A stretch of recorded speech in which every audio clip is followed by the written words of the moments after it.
After the war ended, France was looking for some new tanks to update their arsenal, and a bunch of designs were drawn and looked at before ultimately testing on the AMX 50 series began. This was a modernization effort that ultimately did not succeed, but today we're going to look at the pros and cons of the AMX 50 series and why it didn't succeed in the end. This is a new series of videos where we look at Tier 10 tanks from water tanks and the historical background behind them. After World War II ended, France found itself with a lot of issues, mainly that their tank arsenal was very outdated. They had been using a lot of World War I and early World War II tank designs, including the Charles B-1 variants, and it just was not going to cut it in the modern day as we were exiting World War II. So work began on the ARL-44, which is what it eventually was named.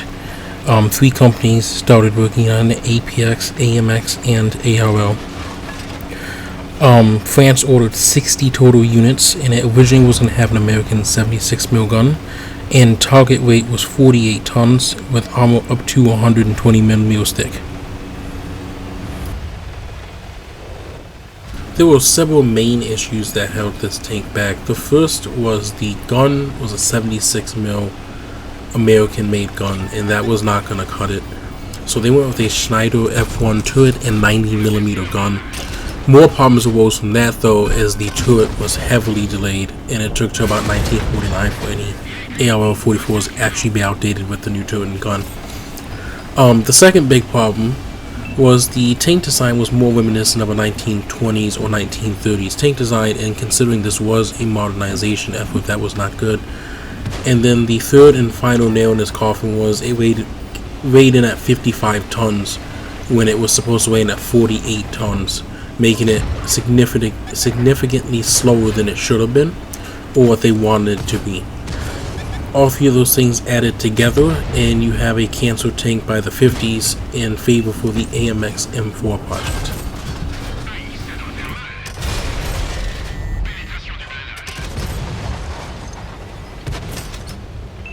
The AMX M4 project started in the late 40s, early 50s with the AMX 50. This was armed with a 90mm gun, the same one that would have been found on the ARL-44, and it had a more modern layout and more armor and an oscillating turret with a two-part system so it could hinge up and down and to the sides with an auto-loading gun. The prototype did well enough that they upgraded the turret to a bigger size and then put a 100mm gun on there, and that was the AMX 5100. AMX was the company, 50 was the projected weight, though it did weigh at 53.7 tons, and 100 was the gun. A couple years went by and the USSR started rolling out IS-3 and T-10 heavy tanks, and France, taking notice, decided that 100mm probably wasn't going to be good enough, so they switched to a 120mm with a much higher velocity and penetration value.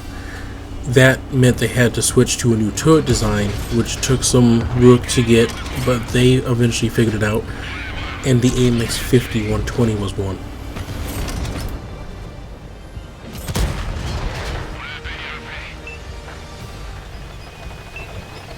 The engine for this tank was a sore spot. They went with a captured German Maybach HL-295, and they wanted about 1200 horsepower, which would give this tank at the targeted weight of 50 tons a good power to weight ratio and a high top speed. They had a ton of issues with the engine. They never got anywhere close to 1200 horsepower, and actually it took many years for them to get it to 850 where they could deem it sustainable. They tried 1000, but it had too many mechanical issues, and 850 was deemed the highest they could get it without it having reliability issues, which was a huge blow to the AMX 50 series because it made the power to weight ratio much lower, and the top speed it never achieved the 62 kilometers an hour that they intended for it to hit.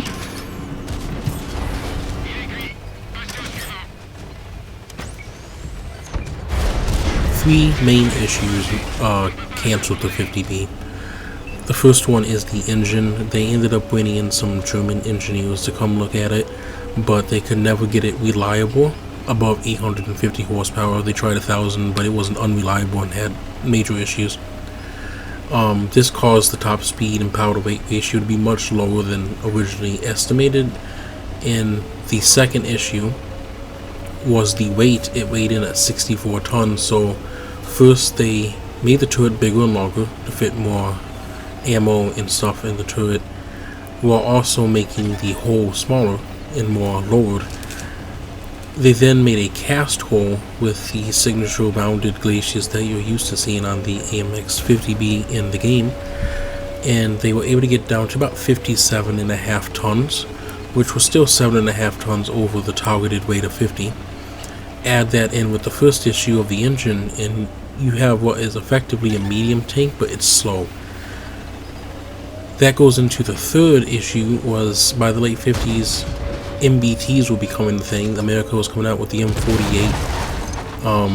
Russia had the T10 and the IS-7 and the IS-3, and the AMX 50B was just not going to be able to compete with those. It was big, it was slow. Ammunition had made big jumps in penetration values. So those three things canceled the AMX 50 project. They ended up just buying a bunch of M47 tanks that America was getting rid of, and then using those until they made it to their next advancement, which would be the AMX 30 series.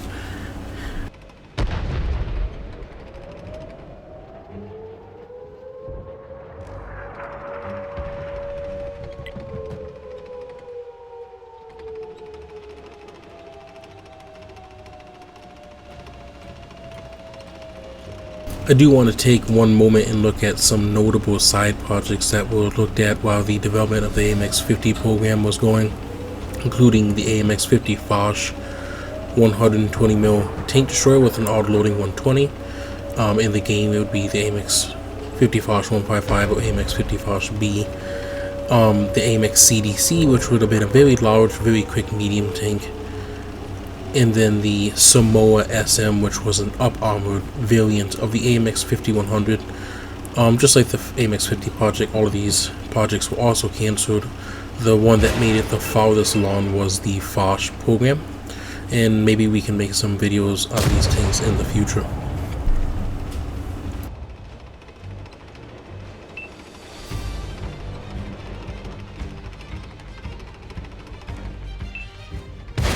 Thanks for watching. If you like this video, hit the like and the subscribe button. I will try to be posting as many of these as I can. It takes some time, so maybe once every 2 weeks is the goal I'm going to be setting for myself. I do stream on Rumble 4 nights a week. If you want to stop by, I have a picture of my profile. And thanks for stopping by.